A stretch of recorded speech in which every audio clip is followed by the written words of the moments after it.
Welcome to War and Untold Stories. Here, we explore the hidden side of history.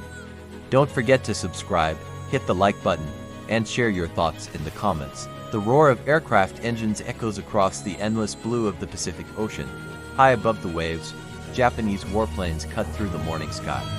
Sleek Mitsubishi Zero fighters, accompanied by torpedo bombers and dive bombers, race toward their target.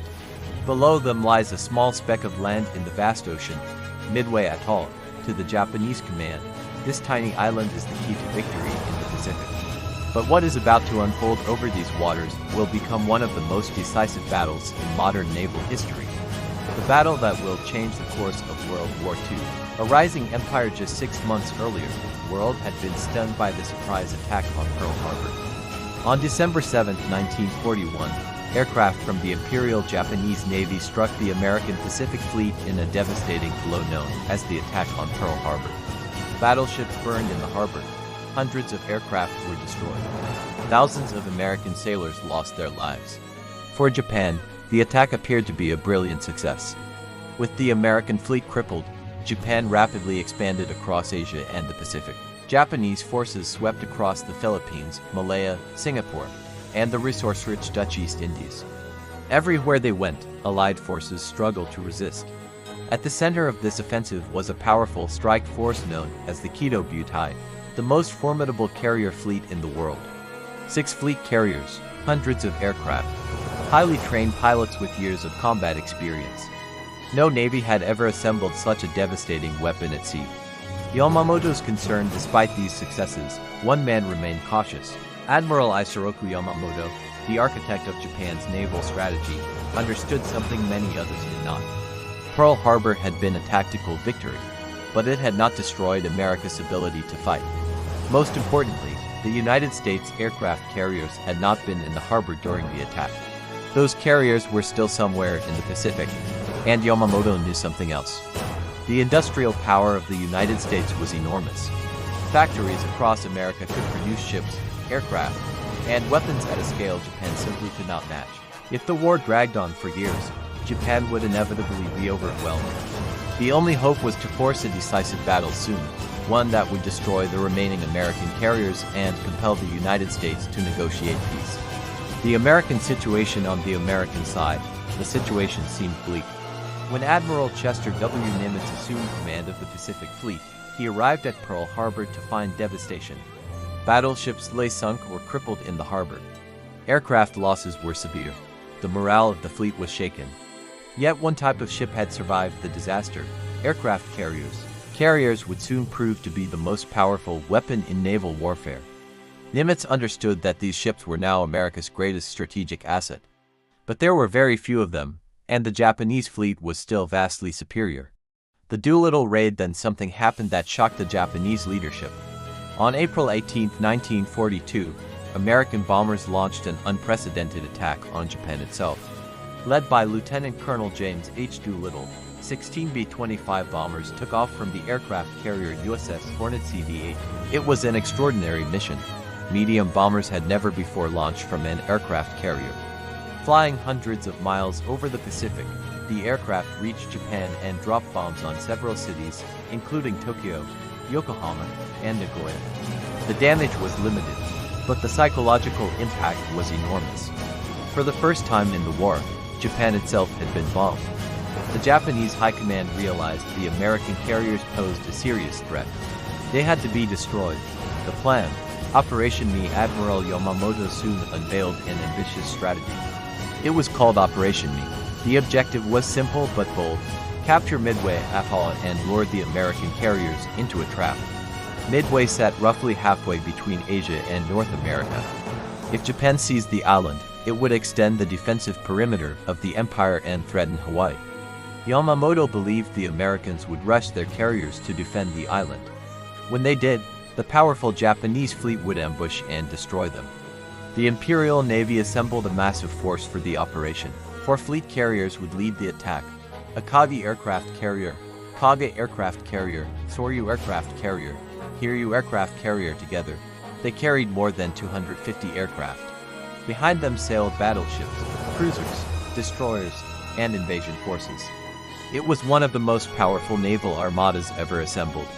The codebreakers by Yamamoto's plan had a fatal weakness. American cryptanalysts had been working tirelessly to break Japanese naval codes. At a secret intelligence station known as Station Hypo, analysts began deciphering messages encoded in the Japanese naval cipher J-5. Gradually, they uncovered the truth. Japan was planning to attack Midway. To confirm their suspicion, the Americans conducted a clever trick. Midway transmitted a message saying its water desalination plant had broken down.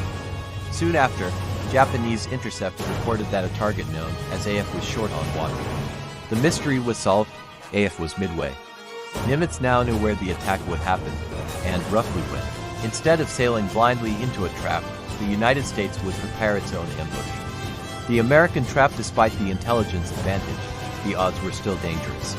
The U.S. Navy had only 3 carriers available: USS Enterprise CV-6, USS Hornet CV-8, USS Yorktown CV-5. Yorktown had been heavily damaged during the Battle of the Coral Sea. But in a remarkable effort, repair crews at Pearl Harbor restored the carrier in just 3 days. It was rushed back into battle. Nimitz positioned his carriers northeast of Midway, waiting silently for the Japanese fleet. The stage was set. The battle begins on the morning of June 4, 1942. Japanese aircraft launched from their carriers to strike Midway. The attack began shortly after dawn. Bombs exploded across the island as anti-aircraft guns roared into action. American fighters scrambled into the air. The battle had begun. But the Japanese strike leader soon reported something troubling. Midway was damaged, but not destroyed. A second attack would be necessary. Admiral Nimitz, commander of the carrier strike force, faced a difficult decision. His reserve aircraft were armed with torpedoes in case American ships appeared. Now he ordered them rearmed with bombs for a second strike against the island. But as this complicated process began inside the carrier's hangars, new intelligence arrived. American ships had been spotted. Nimitz suddenly realized the American carriers might be nearby. Now his aircraft had to be rearmed again, switching back to torpedoes. The decks and hangars of the Japanese carriers filled with fueled aircraft, bombs, and torpedoes. It was a dangerous moment. The American attack. Meanwhile, American aircraft were already on their way. Waves of torpedo bombers from the U.S. carriers attacked first. Flying low and slow, they were easy targets. Japanese Eurofighters intercepted them. Anti-aircraft fire filled the sky. Squadron after squadron was shot down. Many American torpedo bombers were destroyed without scoring a single hit. But their sacrifice had an unexpected effect. Japanese fighters were pulled down to low altitude chasing the attackers. The skies above the fleet were suddenly vulnerable. The decisive moment at 10:20 in the morning. American dive bombers appeared overhead. They had arrived at the perfect moment. Japanese fighters were out of position. The carriers below were crowded with fueled aircraft and exposed munitions. The American SPD Dauntless dive bombers plunged from the sky. Within minutes, the battle was decided. Bombs slammed into the decks of Akagi, Kaga, and Soryu. Explosions ripped through the carriers. Fires spread uncontrollably through the hangars. 3 Japanese carriers were doomed. Only Hiryu remained operational. The final counterattack. Despite the disaster, Japanese forces launched one final strike.